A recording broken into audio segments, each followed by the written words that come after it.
पृथ्वीराज चव्हाणांनी जे भाकीत केलेलं आहे त्या संदर्भात ही बातमी। 19 डिसेंबरला देशात राजकीय भूकंप होणार आहे आणि मराठी पंतप्रधान होणार असं खळबळजनक वक्तव्य एका नेत्यानं केलंय। मात्र हे वक्तव्य कुणी केलेलं आहे आणि त्याचे कसे पडसाद उमटलेत पाहुयात या रिपोर्टमधून। 19 डिसेंबरला देशात राजकीय भूकंप,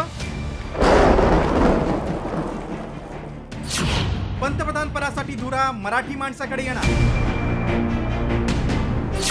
पृथ्वीराज चव्हाणांचं वक्तव्य, राज्यात खळबळ।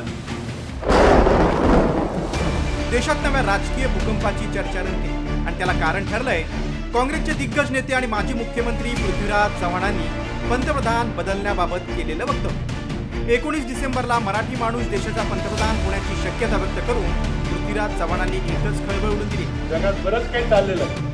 मध्यंतरी मी एक छोटासा ट्विट केला, मी म्हटलं की कदाचित महिनाभरात मराठी माणूस भारताचा पंतप्रधान होईल। तर मराठी माणूस पंतप्रधान व्हायचा झालं तर आत्ता बसला माणूस त्याला बाजूला गेलं पाहिजे। चव्हाणांच्या या दाव्यानंतर भाजपचे नेते चांगलेच आक्रमक झालेत। भारताविरोधात आंतरराष्ट्रीय पातळीवर कटकारस्थान रचलं जातंय, त्याला काँग्रेसची साथ असल्याचा पलटवार भाजपनं केलाय। आशिष शेलारांनी चव्हाणांचा दावा हा 2025 मधील जोक असल्याचा टोला हाणलाय। आज अमेरिकेच्या सुरात सूर मिळवण्याचा प्रयत्न का करताय?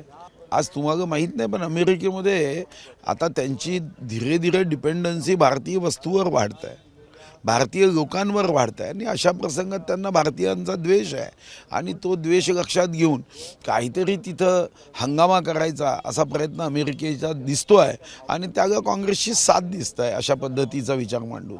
एवढ्या वरिष्ठ नेत्याने, माजी मुख्यमंत्र्यांनी इतकं बालिश विधान करावं, ज्यांचं स्वतः कराडमध्ये राजकीय बूड स्थिर नाही, ज्यांना कराडमधल्या जनतेला आणि जनतेतनं कोणी विचारत नाही, त्यांनी देशाच्या राजकारणावर आणि पंतप्रधानावर बोलावं, हा मला वाटतं डिसेंबर महिना आहे, या वर्षाचा बिगेस्ट जोक म्हणजे पृथ्वीराज चव्हाण।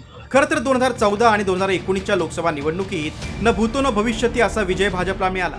मात्र 2024च्या लोकसभेत भाजपची मोठी घसरण झाली आणि भाजपला केवळ 240 जागा राखता आल्या। त्यामुळे भाजपला कुबड्यांचं सरकार चालवावं लागतंय। त्यातच आता अमेरिकेत जेफ्री एप्स्टाईन फाईल्स उघडण्यात येणार असल्यानं भारतीय पंतप्रधानांचं सिंहासन डगमगण्याची शक्यता चव्हाणांनी वर्तवली आहे। मात्र जेफ्री एप्स्टाईन फाईल्स चर्चेत का आली ते पाहूया। जेफ्री एप्स्टाईननं 2019 पूर्वी जगभरात अनेक स्टिंग ऑपरेशन केली। एप्स्टाईन फाईलचा अहवाल सार्वजनिक करण्यास अमेरिकन संसदेनं मंजुरी दिली। एप्स्टाईन फाईल्स ट्रान्सपरन्सी ॲक्टनुसार 19 डिसेंबरला फाईल सार्वजनिक केली जाणार। या फाईल्समध्ये जगभरातील नेते, उद्योगपती यांचे टॉप सिक्रेट असल्याची माहिती आहे आणि ही माहिती उघड झाल्यानंतर जगभरात खळबळ उडण्याची शक्यता आहे। आता 19 डिसेंबर तोंडावर असताना चव्हाणांनी हा दावा केलाय।